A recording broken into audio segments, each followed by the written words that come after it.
I don't wanna sing the latest song. I don't wanna percolate the crowd. I just wanna make you smile. I don't care who thinks I'm right or wrong. I don't care who tries to calm me down. I just wanna praise you now. You come for you. We sing hallelujah, hallelujah, hallelujah. Say it again, hallelujah. On va prier à la fin. Amen. Quelqu'un est là pour prier? Amen. Dieu exauce les prières. Amen. Ça fait un bout de temps depuis tout le mois. Amen. Le thème qu'on était en train d'exploiter, c'était après Josué les juges. Amen. Et nous avons eu 2 mardis dans lesquels nous avons fortement prié. Amen. Nous avons fortement prié des moments forts de rafraîchissement spirituel et c'était très important. Amen. On est là? Vous m'intimidez là. Amen. Ne me faites pas peur. Je vais le laisser ici. Amen. Que Dieu le bénisse énormément. Alors, on va prendre. Je rends grâce à Dieu du cas où je me tiens devant vous. Je dis merci aussi à mes chefs et les personnes qui ont voulu à ce que je me tienne devant vous. Amen. Je dis également merci à vous aussi qui êtes là. Vous avez compris que Dieu est plus important que votre rendez-vous. Amen. Vous avez privilégié Dieu. Amen. Et ça, c'est une joie. Et ce sont des genres de choses que Dieu finit toujours par nous récompenser. Amen. Alors, nous allons prendre nos Bibles dans le livre de Juges, chapitre 6. On va lire. Amen.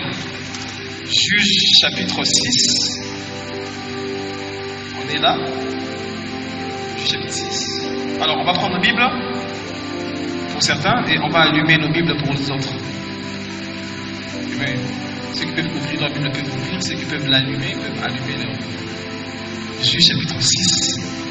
J'ai le nom de Jésus. Amen. Les enfants d'Israël firent ce qui déplaît à l'Éternel, et l'Éternel les livra entre les mains des Madians pendant 7 ans. La main des Madians fut puissante contre Israël. Pour échapper à Madian, les enfants d'Israël se retiraient dans des ravins des montagnes, dans les cavernes et sur les rochers fortifiés. Quand Israël avait sémé, les Madians montaient avec Amalek et les fils de l'Orient. Ils marchaient contre lui, campaient en face de lui, détruisaient les productions du pays jusque vers Gaza. Et ils ne laissaient en Israël ni vivre, ni brebis, ni bœuf, ni âne. Car ils montaient avec leurs troupeaux et leurs tentes, ils arrivaient comme une multitude de sauterelles. Ils étaient innombrables, eux, leurs chameaux. Ils venaient dans le pays pour le ravager. Israël fut très malheureux à cause des Madians, et les enfants d'Israël crièrent à l'Éternel. Lorsque les enfants d'Israël crièrent à l'Éternel au sujet des Madians, l'Éternel envoya un prophète aux enfants d'Israël. Il leur dit ainsi: parle l'Éternel, le Dieu d'Israël, je vous ai fait monter d'Égypte et je vous ai fait sortir de la maison de la servitude, des servitudes. Je vous ai délivré de la main des Égyptiens et de la main de tous ceux qui vous opprimaient. Je les ai chassés devant vous et je vous ai donné leur pays. Je vous ai dit: je suis l'Éternel votre Dieu. Vous ne craindrez point d'autres les dieux des Amoréens dans le pays dans lequel vous habitez. Mais vous n'avez point écouté ma voix. Puis vint l'ange de l'Éternel. Il s'assit sous le térébinthe d'Ophra, qui appartenait à Joas, de la famille d'Abiézer. Gédéon, son fils, battait du froment au pressoir pour le mettre mettre à l'abri des Madians. L'ange de l'Éternel lui apparut et lui dit: l'Éternel est avec toi, vaillant héros. Gédéon lui dit: ah, mon Seigneur, si l'Éternel est avec nous, pourquoi toutes ces choses nous sont-elles arrivées? Où sont les prodiges que nos pères nous racontent quand ils disent: l'Éternel nous a-t-il pas fait monter hors d'Égypte? Maintenant, l'Éternel nous abandonne et il vous livre entre les mains des Madians. L'Éternel tourna vers lui et dit: va avec la force que tu as et délivre Israël de la main des Madians. N'est-ce pas moi qui t'envoie?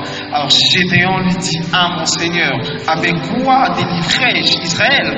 Voici ma famille est le plus pauvre de Manassé, je suis le plus petit dans la maison de mon père. L'Éternel lui dit: mais je serai avec toi et tu battras Madian comme un seul homme. Gédéon lui dit: si je trouvais grâce à tes yeux, donne-moi un signe pour montrer que c'est toi qui me parles. Ne t'éloigne point d'ici jusqu'à ce que je revienne auprès de toi, que j'apporte mon offrande et que je la dépose devant toi. Et l'Éternel dit: je resterai jusqu'à ce que tu reviennes. Gédéon entra, prépara du chevreau et fit avec un épha de farine des pains sans levain. Il mit la chair dans le panier et le jus dans un pot. Il lui apporta sous le térébinthe et les présenta. L'ange de l'Éternel lui dit: prends la chair et le pain sans levain, pose-les sur le rocher et répand du jus. Il fit ainsi. L'ange de l'Éternel avança avec l'extrémité de son bâton qu'il avait à la main et il toucha la chair et le pain sans levain. Alors il s'éleva du rocher un feu qui consuma la chair et le pain sans levain. L'ange de l'Éternel disparut à ses yeux. Gédéon, voyant que c'était l'ange de l'Éternel, dit: malheur à moi, Seigneur, car j'ai vu l'ange de l'Éternel face à face. L'Éternel lui dit: sois en paix, ne crains point, car tu ne mourras pas. Amen. Amen. Quelqu'un est là? Alors, nous sommes en train de nous entretenir sur un personnage biblique qui s'appelle Gédéon. Dis avec moi Gédéon. Je t'entends pas, dis avec moi Gédéon. Répète encore avec moi Gédéon. Gédéon, la Bible dit que le peuple d'Israël fit ce qui déplaît à l'Éternel. Et l'Éternel les livra entre les mains des Madians pendant 7 ans. Je parle à quelqu'un. Pendant 7 ans, le peuple d'Israël était massacré par les Madianites. Et la raison, c'était parce qu'ils avaient péché. Donc là, ça m'emmène à comprendre que le péché est une porte d'accès pour être dévoré et pour être manipulé par l'ennemi. Je parle à quelqu'un. Tel que tu es là, aussi longtemps que tu vis dans le péché, tu es une proie pour l'ennemi. Aussi longtemps tu vis dans une vie qui va à l'encontre de la volonté de Dieu, tu es une proie pour le diable. Et comprends que chaque fois tu vis dans le péché, tu es exposé. Et ce qui est pire, la Bible dit que c'est l'Éternel lui-même qui les livra. Il est mieux d'avoir un problème avec un homme. Il est mieux d'avoir un problème même avec le président de la République parce que Dieu peut intervenir. Mais quand tu as un problème avec Dieu, personne ne peut intervenir. C'est pourquoi je voudrais dire à quelqu'un de mettre fin à quelconque vie de péché que tu serais susceptible de vivre ou que tu es en train de vivre maintenant.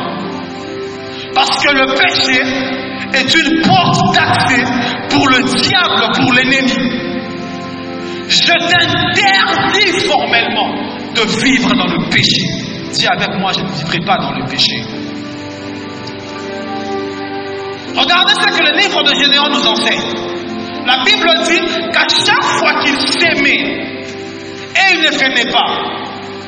Il venait qu'au moment de la production, c'est-à-dire au moment où ils ont sémé, ils ont labouré la terre, ils ne sont pas venus. Au moment où les choses commençaient à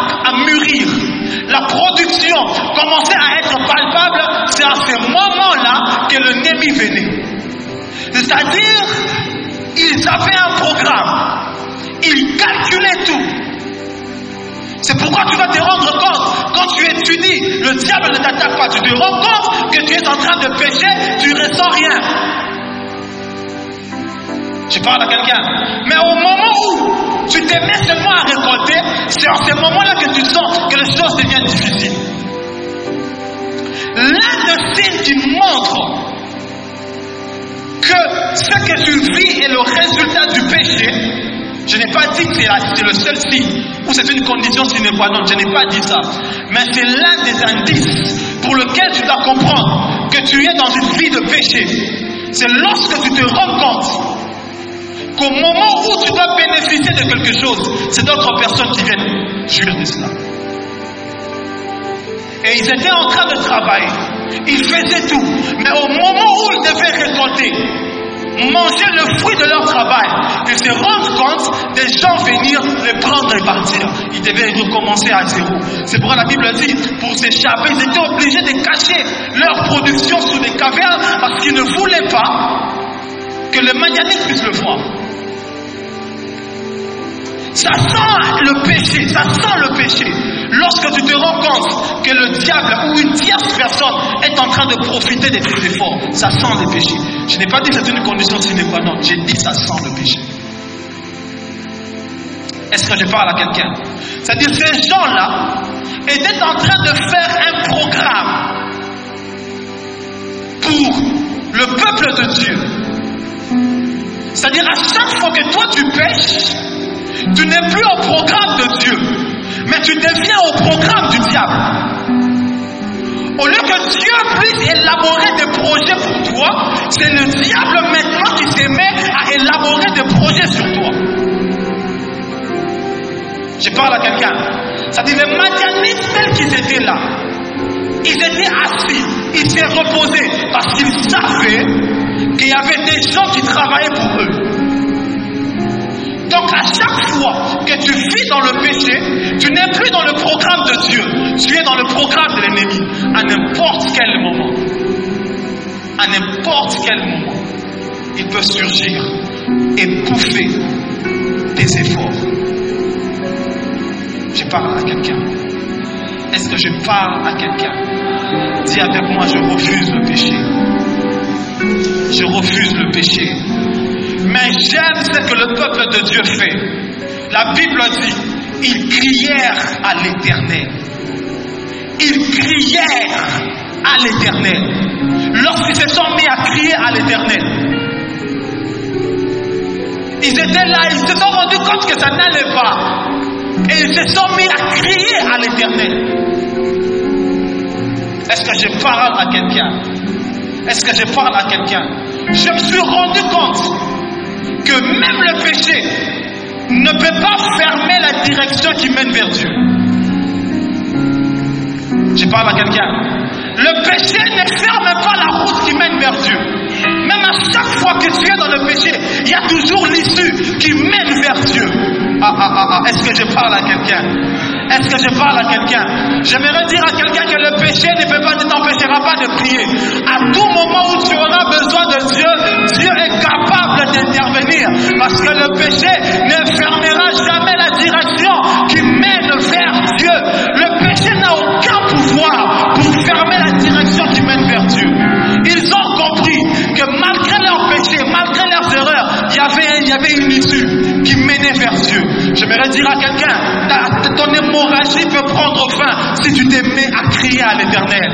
Ta souffrance peut prendre fin si tu te mets à crier à l'Éternel. Ta difficulté peut prendre fin si tu te mets à crier à l'Éternel. Est-ce que je parle à quelqu'un? Est-ce que je parle à quelqu'un? J'aimerais dire à un Jonas que même la baleine ne peut pas t'empêcher de prier. J'aimerais dire à un Jonas que même la baleine ne peut pas t'empêcher de prier. Parce qu'à chaque fois que nous nous décidons de nous tourner vers Dieu, même le ventre de la baleine deviendra confortable parce que nous devons tourner notre regard vers Dieu. Est-ce que je parle à quelqu'un? Est-ce que je parle à quelqu'un? Mais ce qui me choque, ce qui m'étonne, lorsque vous lisez la Bible, à chaque fois qu'ils prièrent à l'Éternel, Dieu avait envoyé Moïse. Quand ils ont crié à l'Éternel, Dieu a envoyé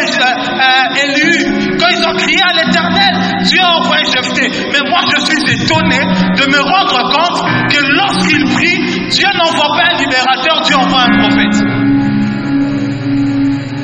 Je suis étonné de me rendre compte que Dieu, au lieu d'envoyer directement un libérateur, Dieu envoie un prophète.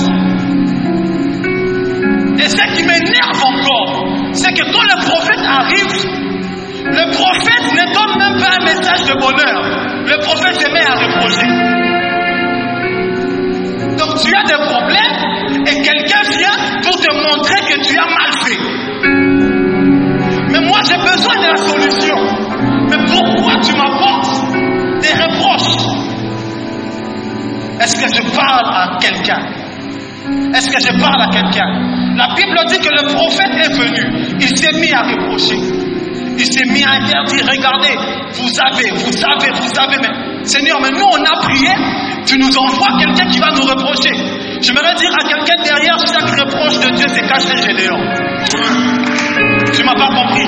La Bible dit, vous savez même le nom du prophète n'avait pas été cité. Parce que tous ceux qui reprochent, tous ceux qui n'apportent pas la solution, on ne cite pas leur nom. Mais on a cité le nom de Gédéon parce que c'est lui qui avait la solution.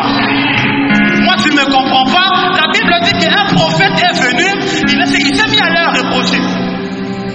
Je parle à quelqu'un. Est-ce que tu dois comprendre une chose? C'est qu'à chaque fois que tu te mets à reprocher les gens, il faut cacher derrière ces reproches une piste de solution. Le reproche a son importance si après ce reproche il y a une solution.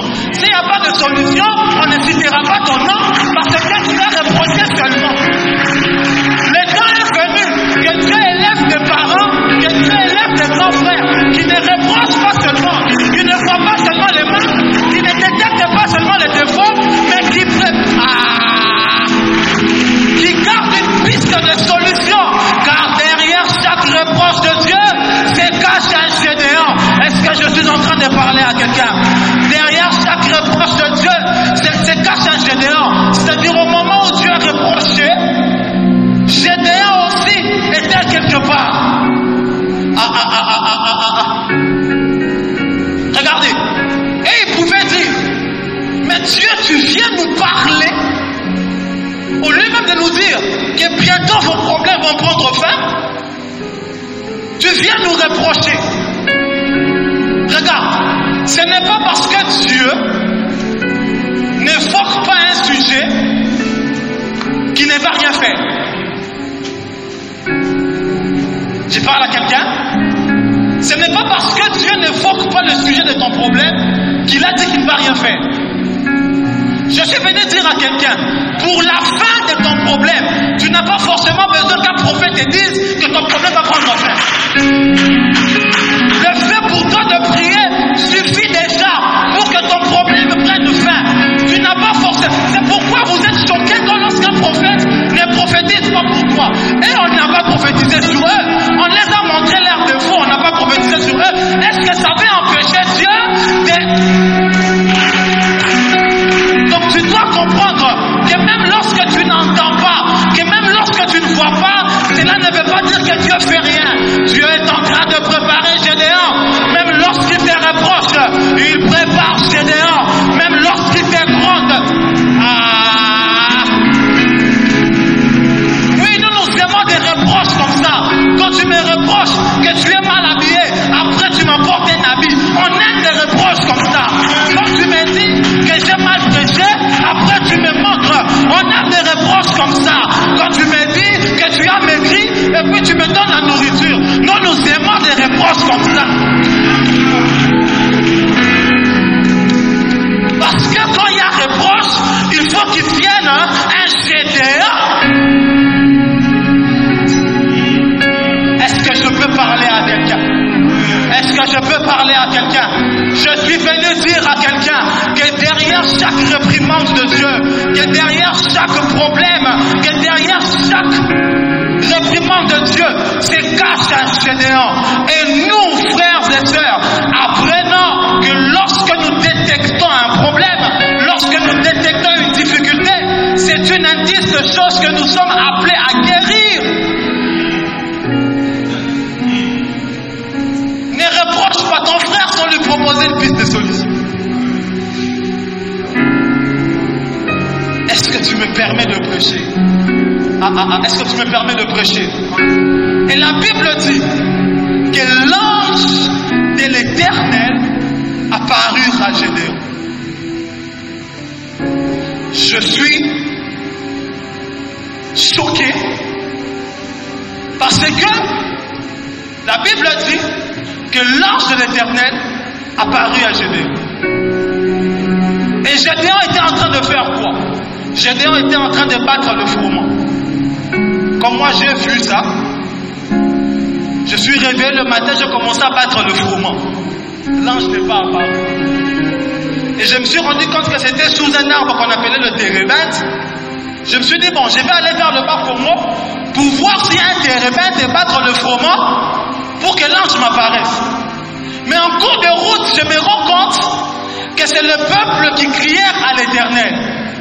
Ah, là j'ai compris que si l'ange est apparu à Gédéon, c'était parce qu'un peuple avait crié. Donc Gédéon ne soit pas orgueilleux parce que tu vois un ange. Toi tu n'as rien fait pour que l'ange apparaisse. Il y a eu des gens qui ont prié et toi tu as vu l'ange. Est-ce que je peux prêcher? J'étais en train de dire que Gédéon tu n'as rien fait. Dites-moi quelle est cette formule avec le froment qui peut faire apparaître l'ange? Il n'y a pas. Dites-moi quelle est cette prière avec le froment qui fait apparaître l'ange? Il n'y a pas. Donc si l'ange est apparu à Gédéon, c'est parce que des gens avaient prié. Alors Gédéon, ne sois pas orgueilleux, ne te vante pas en disant que j'ai vu l'ange. L'ange que tu as vu, c'est le résultat de la prière. C'est le résultat de la prière. Des gens qui ont prié et toi tu as vu l'ange. Qui sait? Les visions que tu vois, c'est parce que tes encadrés ont pris pour toi. Qui sait? La réussite que tu as aujourd'hui, c'est parce que tes parents. Et toi tu viens, tu es orgueilleux. Ne sois pas orgueilleux. Mais si tu ne me dis pas amen, j'entends Pierre me dire amen. La Bible dit que Pierre était arrêté. Pierre voit l'ange. L'ange ouvre la première porte. Pierre est sorti. L'ange ouvre la deuxième porte. Pierre est sorti. Lorsque Pierre arrive, il trouve l'église en train de prier. Donc je me suis rendu compte, l'ange que Pierre avait vu, c'était le résultat des personnes qui priaient. Pierre ne peut pas devenir orgueilleux et dire que l'ange m'a libéré. Toi, Pierre, tu as fait quoi pour voir l'ange? Pierre, tu n'as pas prié, mais l'église était en train de prier et l'ange est apparu à Pierre. Donc, comprends tout succès que tu as. Tu ne sais comment c'est venu. Et je m'aimerais dire par accointance, tu dois prendre au sérieux ce travail parce que c'est le résultat de la prière des gens. Donc tu dois comprendre que peut-être le don que tu as, la prédication, la prophétie, la musique que tu as, c'est parce que des gens prient à l'église. Seigneur, envoie-nous des bons musiciens, envoie-nous des prophètes, envoie-nous des pasteurs. Alors prends au sérieux ce que tu fais parce qu'il y a des gens qui n'attendent que toi pour sortir de ce problème. Est-ce que je parle à quelqu'un? Est-ce que je parle à quelqu'un? Est-ce que je parle à quelqu'un? Et Dieu dit à Gédéon, va avec la force que tu as. Il dit à Gédéon, va avec la force que tu as. Mais quelle force?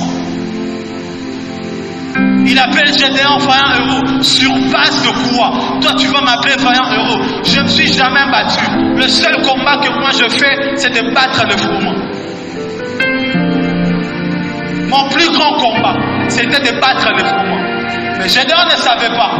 Comme il était capable de battre le froment, il est aussi capable de battre Madian.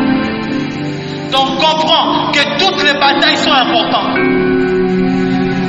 Même quand c'est le froment, il faut bien battre le froment parce qu'après le froment viendra Madian. Quand tu étais en train de battre le froment, il n'y avait personne. Tu le faisais en cachette. Mais quand tu vas battre Madian, ça sera en public. Je parle à quelqu'un. C'est pourquoi quand on te demande modère même à l'intercession, modère bien. Même quand on te demande de modérer à la chorale, modère bien. Parce qu'en battant le froment, tu finiras par battre Madian.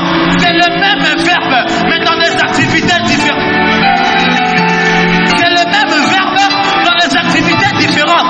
Je suis venu dire à quelqu'un, tu vas garder le même Dieu, c'est la même musique, c'est la même foi, c'est la même prédication, mais Dieu va changer. Dieu va changer. Dieu va changer des publics. Dieu va changer des niveaux. C'est pourquoi il a dit à Pierre, désormais, tu ne seras plus pêcheur de poissons, mais tu seras pêcheur d'hommes. Tu restes pêcheur, mais plus de poissons. C'est là. Dieu ne change pas d'activité, mais il change le niveau d'activité. Tu restes celui qui va battre. Donc, tant que le froment ne t'a pas battu, c'est que Madian ne te battra pas. Permets-moi de prêcher. Il appelle vaillant héros. Donc, il était héros du froment. Fais bien ton travail. Modère bien. Tu ne sais pas. Dieu va te visiter un jour et Dieu va te changer de public. Je suis venu prophétiser dans la vie d'une personne ce soir. Je me tiens sur mon office et je viens déclarer dans la vie d'une personne que Dieu te change de niveau, que Dieu te change de public. Tu garderas le même verbe. C'est le verbe à étudier, c'est le verbe à travailler, mais Dieu changera de niveau. On te dira tu travailles. Oui, je travaille, mais je ne travaille plus à telle place. Je travaille ailleurs parce que Dieu me change de niveau. C'est le même verbe, mais appliqué dans des activités différentes. Est-ce que je parle à quelqu'un? Permets-moi de prêcher, je suis presque à la fin. Est-ce que je peux prêcher? Amen. Tu me fais peur, est-ce que je peux prêcher? Amen. Regardez ce que Gédéon dit. Seigneur, je suis le plus petit, je suis. Le temps m'est vraiment imparti, je suis obligé de le sauter. Mais il dit à Dieu, montre-moi un signe que c'est toi. Il dit, reste. Attends que je t'apporte l'offrande. Je suis choqué de me rendre compte.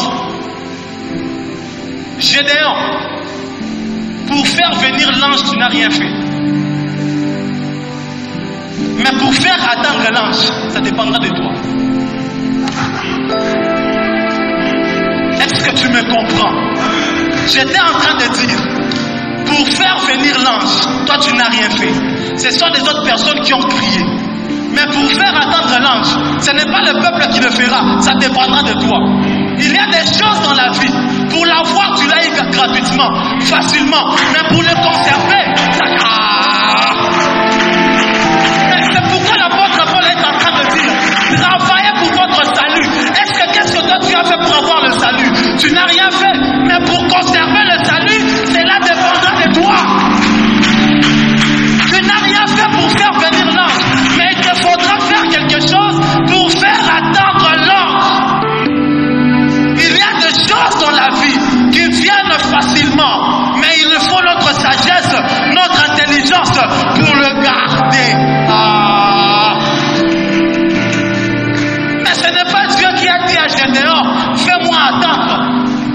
Ce n'est pas parce que Dieu ne dit rien qu'il n'a pas besoin. Je parle à quelqu'un. Certaines choses dans la vie, nous devons apprendre à bien l'utiliser. Certaines choses, nous l'avons reçues gratuitement. Certaines idées, certaines pensées, certaines initiatives, tu n'as peut-être rien fait pour l'avoir. Mais pour que ces initiatives puissent rester, il faudra ton effort. Je suis venu dire à quelqu'un, apprenons à bien utiliser les choses que nous recevons. D'autres personnes nous fera peut-être étudier. Mais pour défendre ces études-là, il faudra nous-mêmes. Certaines choses dans la vie, nous les avons sans avoir rien fait. Mais pour le garder, nous devons faire quelque chose. Gédéon n'a rien fait pour que l'ange apparaisse.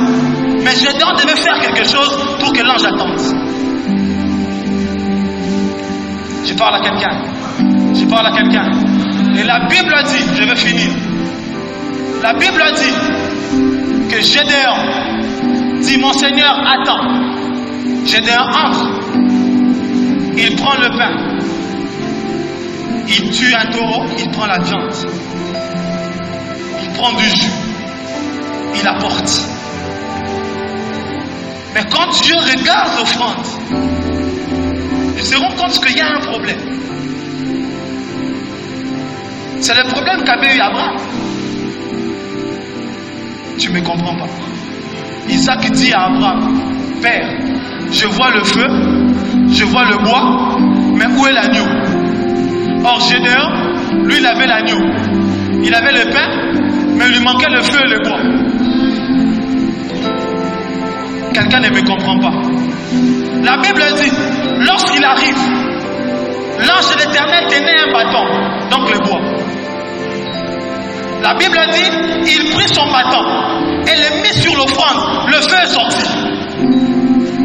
Donc là, je me rends compte que le feu était le résultat du bois de Dieu et de l'offrande de l'homme. Donc certaines choses dans la vie, c'est la connexion de notre offrande. Le feu qui était sorti ne venait pas du ciel. Le feu qui était sorti ne venait pas de Dieu. Mais le feu qui était sorti était le mélange de ce que l'homme avait et de ce que Dieu avait. Donc j'ai compris que le mélange de ce que toi tu as et de ce que Dieu a sort ce que tu n'as pas. Gédéon a apporté l'offrande, mais c'était incomplet. Mais Dieu a dit à Gédéon, je rendrai l'offrande consommable. Mais ça sera le travail de nous deux. Toi tu mets l'offrande, moi j'apporte les bâtons. Le mélange, qui a déjà vu? Vous avez déjà vu le bâton et les jus et les pains sortir du feu? Qui a déjà vu ça? Ça ne se fait jamais. Avez-vous déjà vu le bâton mélanger avec la viande sortir le feu? C'était impossible. Mais comprends qu'à chaque fois que tu mélanges ce que tu as avec ce que Dieu a, sortira ce qui n'a jamais existé. Ça ne se fait jamais, ce mélange-là. Ce mélange ne se fait jamais. C'est contre la physique. C'est contre la physique. Quel est ce mélange-là de la viande et le bois pour donner le feu? C'est contre la physique. Donc comprends que tout ce que tu as entre tes mains, ne l'utilise pas seul. Mélange-la avec Dieu et cela sortira des choses que tu manques. J'aimerais dire à quelqu'un que ce que tu manques et ce que Dieu a sortira ce que tu n'as pas. C'est pour dire, nous avons toujours quelque chose à donner à Dieu. Même le peu que tu as là, donne-le à Dieu et tu verras ce que tu n'as pas va sortir. Gédéon dit, malheur à moi, parce que j'ai vu Dieu. Malheur à moi, car je mourrai, parce que j'ai vu Dieu. Et Dieu vient lui dire, tu ne mourras pas. Je suis étonné. Dieu dit à Moïse, personne ne peut voir ma face et vivre. Donc Gédéon dans sa tête, il avait pensé à ces versets-là. Il a dit, mais à l'époque de Moïse, personne ne peut voir la face de Dieu et vivre. Mais moi j'ai vu la face de Dieu. Mais qu'est-ce qui se passe? Moi j'ai vu la face de Dieu. Et Dieu vient me dire, tu ne mourras pas. Mais à l'époque de Moïse, Dieu était obligé de cacher Moïse sous les rochers. Mais Gédéon était aussi à côté d'un rocher. Mais lui, il ne s'était pas caché. C'est pourquoi il s'est dit, moi je vais mourir. Mais le problème, c'est que sur le rocher de Moïse, il n'y avait pas d'offrande. Mais sur le rocher de Gédéon, il y avait une offrande.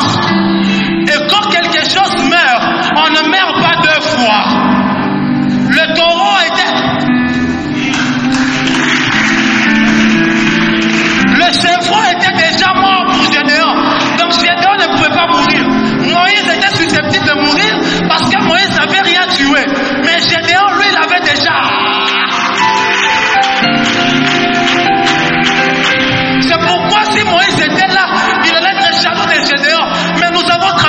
les mêmes choses. On a subi les mêmes choses. Comment lui t'a vu et il n'est pas mort? C'est normal parce que quelque chose avait déjà été tué et toi tu ne mourras pas. Et je suis en train de me rendre compte. Si le sacrifice peut te faire échapper de la mort que Dieu va causer, à combien plus forte raison la mort que l'ennemi peut causer? Je suis venu dire à quelqu'un qu'à cause de la mort de Jésus, nous étions sauvés. Nous avons échappé à la mort. Donc si nous avons réussi à échapper à la mort que pouvait causer Dieu, c'est que les membres de ta famille ne peuvent pas te tuer, c'est que tes enfants ne peuvent pas te tuer. Ils ne peuvent pas te tuer parce que quelque chose est déjà mort. Et Jésus-Christ est déjà mort. Toi tu ne mourras pas. Dis avec moi, je ne mourrai pas. Parce que si tu peux échapper de la mort de Dieu, c'est que de la mort du diable, des sorciers, des membres de ta famille, de tes oncles, de tes tantes, de tes cousines, de tes cousins, tu es capable d'échapper parce que même Dieu n'a pas pu te tuer à cause de Jésus. Que Dieu bénisse sa parole.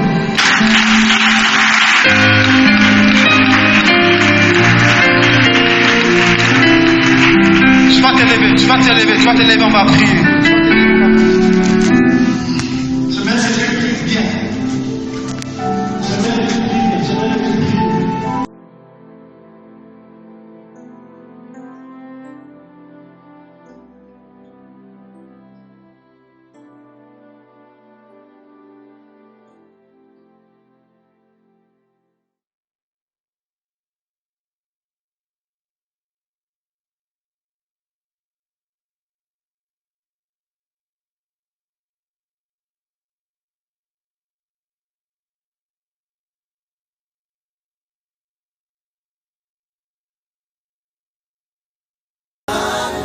Hallelujah. Say it again.